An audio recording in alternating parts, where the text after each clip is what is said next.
다 함께 사도신경으로 신앙 고백 드리겠습니다. 전능하사 천지를 만드신 하나님 아버지를 내가 믿사오며 그 외아들 우리 주 예수 그리스도를 믿사오니 이는 성령으로 잉태하사 동정녀 마리아에게 나시고 본디오 빌라도에게 고난을 받으사 십자가에 못 박혀 죽으시고 장사한 지 사흘 만에 죽은 자 가운데서 다시 살아나시며 하늘에 오르사 전능하신 하나님 우편에 앉아 계시다가 저리로서 산자와 죽은 자를 심판하러 오시리라. 성령을 믿사오며 거룩한 공회와 성도가 서로 교통하는 것과 죄를 사하여 주시는 것과 몸이 다시 사는 것과 영원히 사는 것을 믿사옵나이다. 아멘. 찬송가 383장 눈을 들어 산을 보니 같이 찬양 드리겠습니다.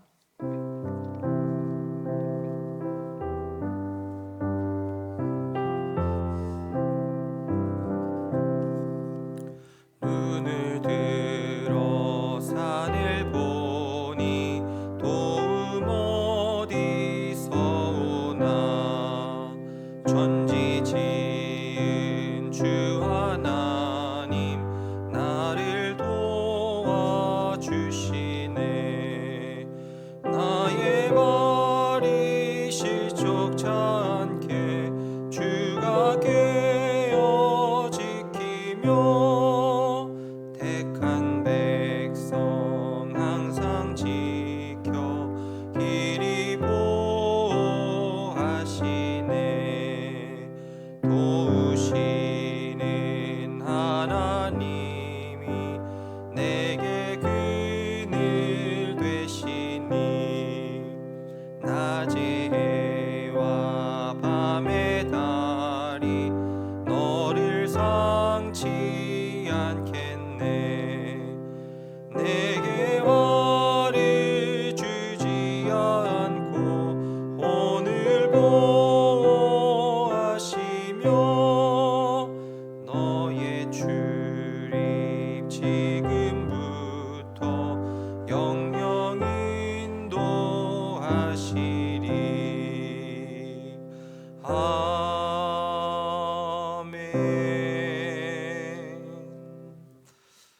오늘 아침 같이 볼 하나님 말씀은 누가복음 8장 40절부터 마지막 절까지입니다.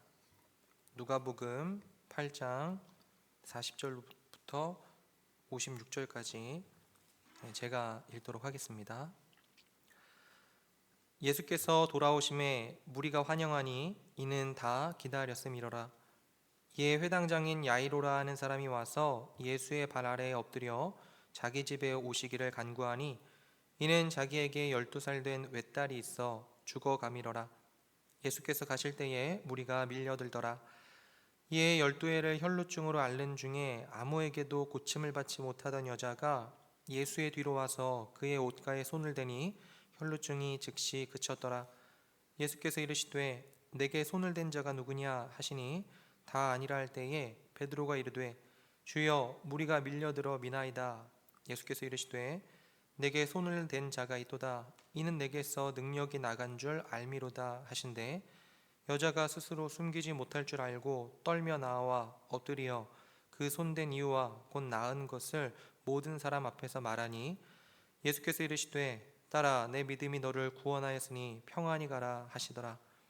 아직 말씀하실 때에 회당장의 집에서 사람이 와서 말하되 당신의 딸이 죽었나이다. 선생님을 더 괴롭게 하지 마소서 하거늘 예수께서 들으시고 이르시되 두려워하지 말고 믿기만 하라. 그리하면 딸이 구원을 얻으리라 하시고 그 집에 이르러 베드로와 요한과 야고보와 아이의 부모 외에는 함께 들어가기를 허락하지 아니하시니라. 모든 사람이 아이를 위하여 울며 통곡하매 예수께서 이르시되 울지 말라. 죽은 것이 아니라 잔다 하시니 그들이 그 죽은 것을 아는 고로 비웃더라. 예수께서 아이의 손을 잡고 불러 이르시되 아이야 일어나라 하시니 그 영이 돌아와 아이가 곧 일어나거늘 예수께서 먹을 것을 주라 명하시니 그 부모가 놀라는지라.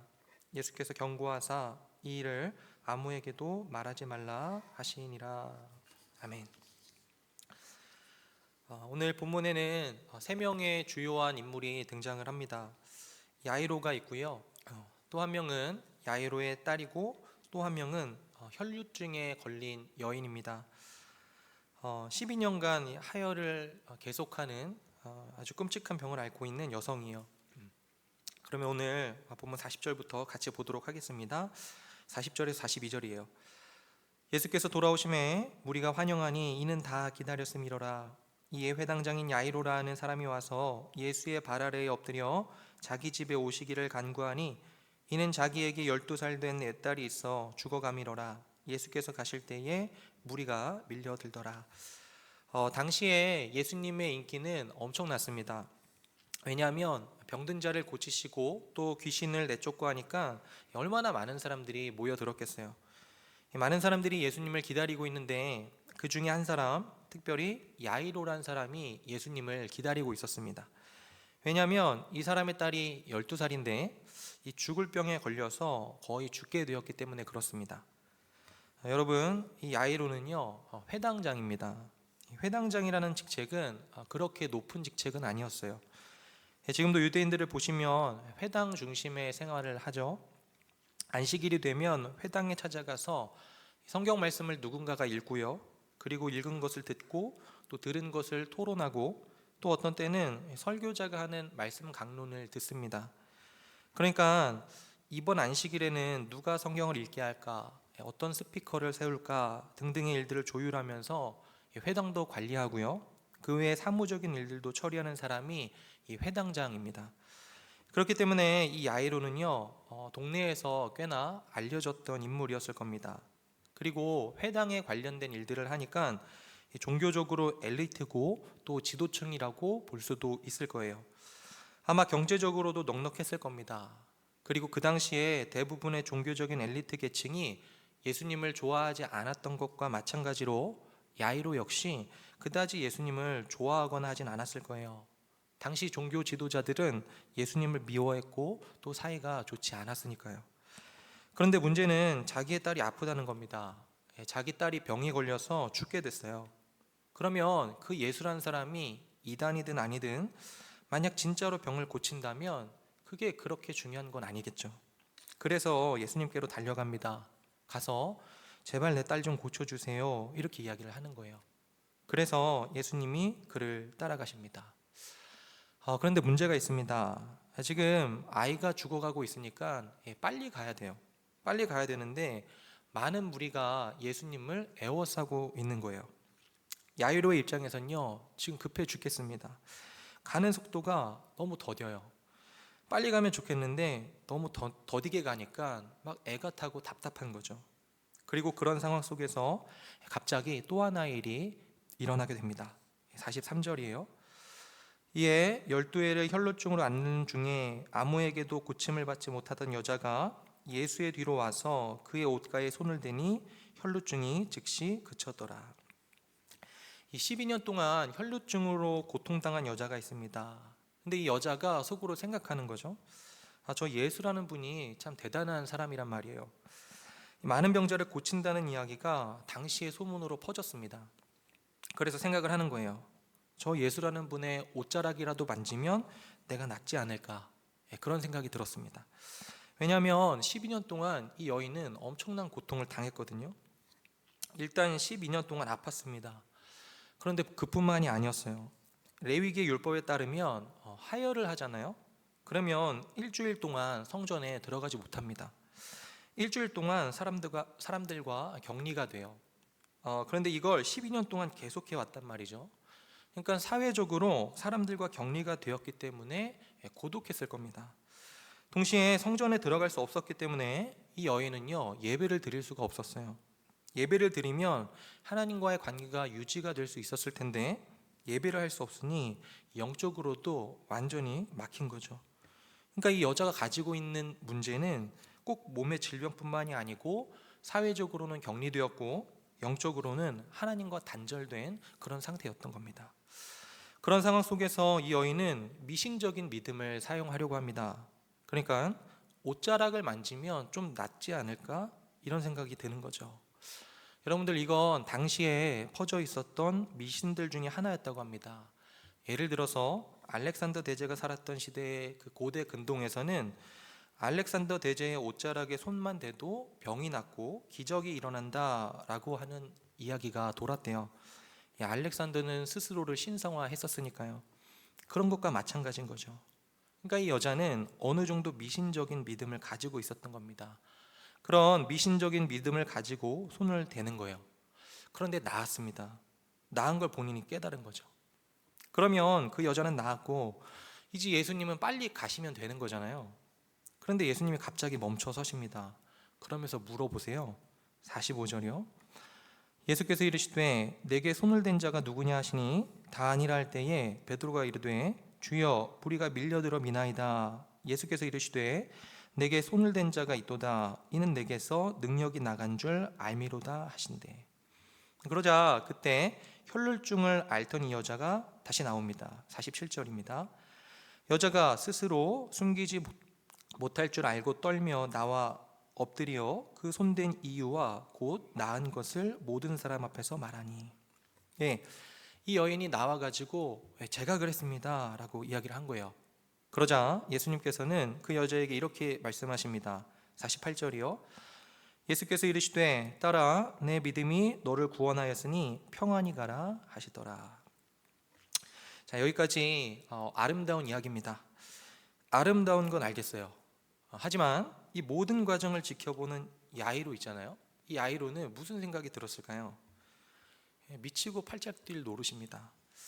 나았어요. 그러면 빨리 가라고 하지. 굳이 예수님은 서셔서 누구냐 나와라 이야기하면서 딸아 건강할지어다 이런 이야기까지 합니다. 그러니까 왜 자꾸 지연을 시키냐는 거죠. 야이로의 입장에서는요, 빨리빨리 가가지고 내 딸 좀 고쳐주지 하는 거죠.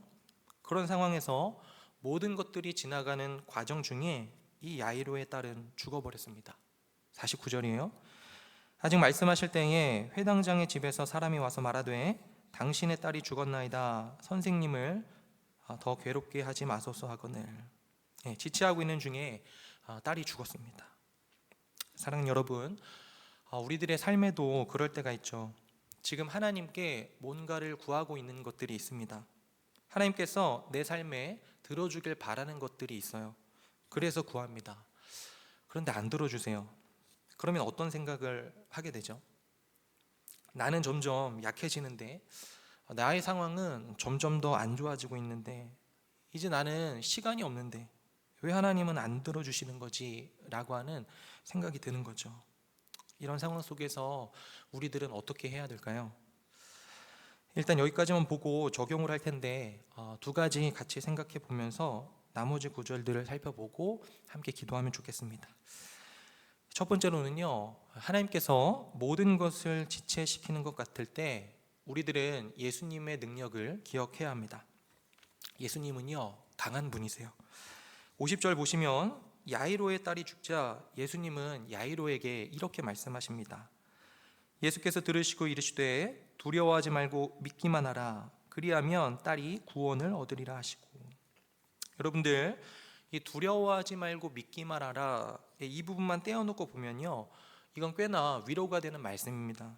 그런데 이런 상황 속에서 딸이 죽어버린 상황 속에서 두려워하지 말고 믿기만 하라 라고 하는 건요, 여간 이상한 말이 아닐 수 없어요. 좀 과한 표현이라 좀 그렇지만 사실 누가 보기엔 이건 좀 정신 나간 소리입니다. 실제로 예수님께서 이렇게 말씀하실 때 52절과 53절에 보시면 사람들은 비웃었어요. 52절이요. 모든 사람이 아이를 위하여 울며 통곡하매 예수께서 이르시되 울지 말라 죽은 것이 아니라 잔다 하시니 그들이 그 죽은 것을 아는 고로 비웃더라. 그러면 예수님께서 왜 이렇게 여유로우신 걸까요? 우리들은 밑에 이어지는 이야기를 보면 알 수 있습니다. 54절부터 보시면 예수께서 아이의 손을 잡고 불러 이르시되 아이야 일어나라 하시니 그 영이 돌아와 아이가 곧 일어나거늘 예수께서 먹을 것을 주라 명하시니 그 부모가 놀라는지라. 예수께서 경고하사 이 일을 아무에게도 말하지 말라 하시니라. 여러분, 놀라운 사건이 일어났습니다. 사람은 절망했습니다. 아이가 죽어버렸어요. 그런데 예수님은요 무슨 소리냐? 아이가 죽지 않았다. 잤다. 말씀하시면서 마치 자는 애를 깨우듯이 아이를 일으켜 버립니다. 그러니까 예수님은 이렇게 말씀하시는 거예요. 너희들은 아이가 죽었다고 절망하지만 나는 전능한 존재다. 나는 모든 걸 창조한 신이다. 나는 너희들이 죽었다고 절망한 이 아이를 그냥 잠자는 걸 깨우듯이 일으킬 수 있다 이야기하시는 겁니다. 여기에서 예수님이 어떤 존재인지가 드러나죠. 그분은요, 전능하신 하나님이십니다. 그분은 사람의 몸을 입고 오신 전능하신 신이세요. 그분이 그러한 능력을 드러냄으로써 자신의 정체성을 밝히시는 거죠. 그리고 우리들은 여기에서 이러한 사실을 배우게 됩니다. 그분이 전능하시잖아요. 그러면 우선순위가 달라진다라는 사실을요. 여러분도 한번 생각해 보십시오. 만일 어떤 의사가 있는데 그 의사가 통풍이든 암이든 말 한마디로 고칠 수 있고 죽은 자도 살릴 수 있다면 그에게는 우선순위가 달라질 겁니다. 그에게는 감기를 먼저 고치든 나중에 한참 뒤에 암을 고치든 아무런 문제가 되지 않을 거예요. 능력의 차이는요, 우선순위를 다르게 만들어 버리죠. 그리고 예수님께서는요, 아픈 병자를 고치는 것이나 죽은 자를 살리는 것이나 차이가 없습니다. 그분이 죽은 사람을 살릴 때 병자를 고칠 때보다 더 많은 능력을 필요로 한다거나 더 고통을 겪어야 하는 것이 아니었어요. 그러니까 어떻게 되죠? 우선순위가 달라지는 겁니다. 어차피 이 아이는요, 죽더라도 가서 일으키면 됩니다. 다시 살리면 돼요. 거기엔 차이가 없습니다. 결국에는 건강해질 테니까요. 그런데 중간에 만난 혈루병 여인은요, 병이 낫긴 나았습니다. 그런데 이 여자의 신앙은 다분히 미신적이었고요. 그리고 잠깐 멈춰서서 무슨 말을 해주지 않으면 이 여자한테는 오히려 좋은 것이 없습니다. 무슨 말이냐면 야이로의 딸은 죽고 나서 나중에 고친다고 하더라도요, 결국에는 건강해질 게 뻔하니까 오히려 지금 멈춰서서 혈루증을 앓고 있는 여인에게 말을 걸고 그를 회복시켜주고 정신적으로도 고쳐주는 것이 더 우선순위에 있어서 급하시다 여기셨다는 거예요. 이 부분은 뒤에 조금 더 설명을 드리겠습니다. 사랑하는 여러분, 우리들은 종종 왜 이 급한 일을 빨리빨리 해결해 주지 않습니까? 라고 하면서 답답해할 때 이렇게 생각하곤 하죠. 하나님, 지금 해결을 안 해주면 상태가 더 악화된다고요. 지금이 아니면 안 된단 말이에요. 라고 말이죠. 그런데 오늘 본문 말씀을 통해서 먼저 들어야 할 사실은 나는 너의 건강 상태나 심지어 네가 겪고 있는 상황에 매여서 일을 못하는 존재가 아니다. 나는 전능한 존재다. 나는 지금보다 네 상태가 더 악화된다 하더라도 얼마든지 그 상태를 되돌릴 수 있다. 나는 모든 것을 다시 회복시키고 바꿀 수 있어. 왜 나를 신뢰하지 못하느냐? 라는 음성을 먼저 들어야 할 겁니다. 여러분들, 하나님은요, 강하세요. 그분은 전능하십니다. 그리고 우리가 그 능력 있는 분을 잊어버리잖아요. 그러면 우리는 조급해집니다. 그리고 이내 두려워하게 될 거예요. 어떤 일을 우리가 원하는 대로 해결하지 않는 하나님을 보면서 답답해할 수밖에 없는 거죠. 그러나 하나님은 다르십니다. 그분의 능력을 기억하십시오. 그러면 저와 여러분들은 어떤 상황 속에서도 두려워하지 않을 수 있게 될 겁니다. 두 번째는요, 예수 그리스도의 지혜예요. 여러분들, 예수님은요, 지금 이 두 사람 있죠? 한쪽은 12년 된 병자고요, 한쪽은 야이로입니다. 이 두 사람이 가지고 있는 문제, 즉 병을 고쳐야겠다라고 하는 이 직관적인 문제 있잖아요. 예수님은요, 이 문제만 해결해 주실 생각이 없으십니다. 예수님은요, 한 발 더 나아가고 싶어 하세요. 이 12년 된 여성과 야이로 둘 모두를 진정으로 회복시켜 주고 싶어 하십니다. 여러분, 아까 말씀드렸듯이 혈루증을 앓는 이 여자는요, 육체적으로 뿐만이 아니고 사회적으로 격리됐고 영적으로는 하나님과 단절된 상태였습니다. 오랜 기간 끔찍했어요. 수많은 치료법들을 시도해봤지만 그 치료법들이 하나도 소용이 없었고 여자의 몸만 괴롭게 만들었습니다. 그러면 이 여인의 입장에서요, 당장 급한 건 몸이 낫는 거였을 거예요. 그런데 한번 생각해 보세요. 이 여자의 입장에선 이런 시나리오가 가능했을 겁니다. 저기 소문으로만 듣던 예수란 존재가 있어요. 그리고 그를 만졌습니다. 그러자 병이 나았어요. 그러면 내가 원하는 걸 다 가진 거잖아요. 무슨 말이냐면 몸이 나았으니 그냥 조용히 그 자리를 뜨면 됩니다. 그러니까 소위 먹튀하면요, 그게 제일 좋은 시나리오예요. 그런데 예수님은요, 이리 와라, 그냥 가면 안 돼, 너 나한테 와야 된다 말씀하세요. 왜 그러셨을까요? 사랑하는 여러분, 예수님은요, 이 여자에게 진짜로 필요한 게 무엇인지 다 아셨습니다. 이 여자는 오히려 자기에게 필요가 무엇인지를 몰랐어요. 자기는요, 병만 나으면 된다고 생각했습니다. 근데 보십시오, 여인의 병이 나아도요, 본인이 나았다는 걸 다른 사람이 모르잖아요. 그럼 여자는 여전히 사회에서 격리가 될 겁니다. 게다가 본인이 나았다는 것을 암과 동시에 이 여인은 본인이 하나님과 관계가 있다는 것을, 하나님께서 이 여자를 사랑하셨기 때문에 이 여자를 고치셨다라는 것을 알아야만 했습니다. 다시 말하면 영적인 필요가 있었던 거죠.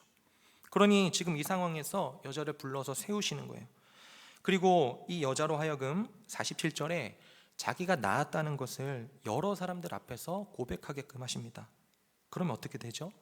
다른 사람들이 이 여자가 나았다는 것을 알게 돼요. 그러니까 다시 사회적으로 회복이 되고 공동체 안으로 들어갈 수 있게 되는 겁니다. 그리고 예수님께서 말씀하시죠. 딸아, 내 믿음이 너를 구원하였으니 평안히 가라 라고요. 여러분들, 이 딸아, 이 부분은요, 신학자들이 주목하는 부분입니다. 왜냐하면 예수님께서 어떤 여성에게 딸아라고 말한 부분은요, 이 부분이 유일하기 때문에 그렇습니다. 왜 특별히 이렇게 지정해서 말씀하셨을까요?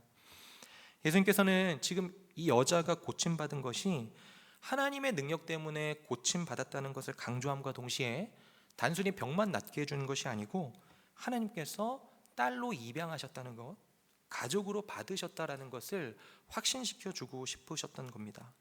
하나님께서는 이 여성을 총체적으로 고치고 싶으셨던 거예요. 여러분들, 야이로도 마찬가지입니다. 야이로는 당시의 종교 지도자예요. 예수님하고 가깝게 지내면 자기가 나중에 손해를 볼 수도 있습니다. 다른 종교 지도자들이 예수님을 별로 좋아하지 않았으니까요. 그런 상황에서 야이로의 입장에서 최선의 방식은요, 먹튀입니다. 내 딸 낫게 해주면 그 다음에 관계를 싹 끊어버리는 것이 제일 좋지 않겠어요? 그런데 기다리라 하십니다. 억지로 기다리게 만드세요. 그리고 나서 죽은 딸을 살리시는 겁니다. 그냥 아픈 딸이 아니고 죽은 딸을 살리세요. 왠지 아십니까? 여러분들, 종교에 익숙한 야이로는요, 죽은 사람이 살아났다는 구약 성경의 이야기를 알고 있었을 거예요. 엘리야도 사르밧 과부의 아들을 살렸거든요. 그런데 엘리야가 사르밧 과부의 아들을 살렸을 때는요, 하나님께 3번이나 기도를 합니다. 그런데 예수님 어떻게 하시죠? 기도하지 않으세요. 이 말은 예수님이 기도를 무시했다는 말이 아닙니다. 그분은 매일 기도하셨으니까요. 그런데 이때 일부러 기도하지 않으세요. 그러면서 일어나라, 그만 잠에서 깨어나야지 말씀하십니다. 즉 예수님은 자기 자신의 권능과 능력으로 죽은 사람을 살릴 수 있는 신이라고 이야기를 하는 겁니다. 예수님은요, 하나님께 기도하는 수많은 선지자들 중에 한 명이 아니십니다. 오히려 그 선지자들의 기도를 받으시는 하나님이시죠. 만약 예수님이 야이로의 딸이 아픈 걸 보면서 자, 내가 가서 고쳐줄게 하고 손을 얹고 나았네, 이제 나 간다, 그러면요, 아마 야이로는 저 예수라는 존재는 위대한 선지자 중에 한 사람인가 보다 하면서 넘어갔을 겁니다. 그런데 자신의 딸을 권위 있는 명령으로 일으키시는 걸 보았을 때 야이로는요, 이 존재는 그냥 선지자가 아니라 이 존재는 어쩌면 신적인 존재일지도 몰라 라고 분명히 생각했을 거예요. 여러분, 예수님께서 일부러 왜 지체하신 겁니까? 답은 간단합니다. 야이로와 야이로의 딸에게 필요한 건요, 단순히 건강이 아니었어요. 예수님의 입장에서 야이로에게 진짜 필요한 건 예수님과의 관계였던 겁니다. 사랑하는 여러분, 조금 더 나누고 생각해 볼 내용이 많이 있지만 새벽이라 정리하고 함께 기도하도록 하겠습니다. 하나님께서는요, 우리를 총체적으로 치료하길 원하십니다. 우리는 이것만 해결되면 좋겠습니다 라고 너무너무 급할 때가 있죠. 그럴 땐 우리에게 인내가 필요합니다. 예수님의 능력과 그분의 지혜를 바라보시고 신뢰하십시오. 그리고 결국 야이로와 이 혈루증 여인의 문제를 총체적으로 치유하셨던 그분이 십자가에서 죽으시기까지 저와 여러분들을 사랑하신다는 사실을 기억하시길 바랍니다. 그러면 저와 여러분들은요, 지금 기다리고 있는 그 시간들을 더 잘 인내하실 수 있을 겁니다. 오늘 하루도 그 주님을 가까이 하시고 동행하시는 하루가 되기를 주님의 이름으로 축원드립니다. 기도하겠습니다. 사랑과 은혜가 풍성하신 아버지 하나님, 오늘 야이로와 야이로의 딸 그리고 혈루증을 앓던 여인의 이야기를 통해 예수님의 능력과 지혜를 생각해 봅니다. 주님, 우리들에게 믿음을 더하여 주옵소서. 어떤 상황 속에서도 주님을 신뢰하며 주께서 우리의 상황과 연약한 부분들을 완전하게 치료하실 때까지 주님을 기다리고 따르는 우리가 되게 하여 주옵소서. 주님을 더욱 가까이 하는 오늘 하루가 되기를 소원합니다. 감사드리며 예수님의 이름으로 기도드립니다. 아멘. 하늘에 계신 우리 아버지여, 이름이 거룩히 여김을 받으시오며 나라의 임하옵시며 뜻이 하늘에서 이루어진 것 같이 땅에서도 이루어지이다. 오늘날 우리에게 일용할 양식을 주옵시고 우리가 우리에게 죄진 자를 사하여 준 것 같이 우리 죄를 사하여 주옵시고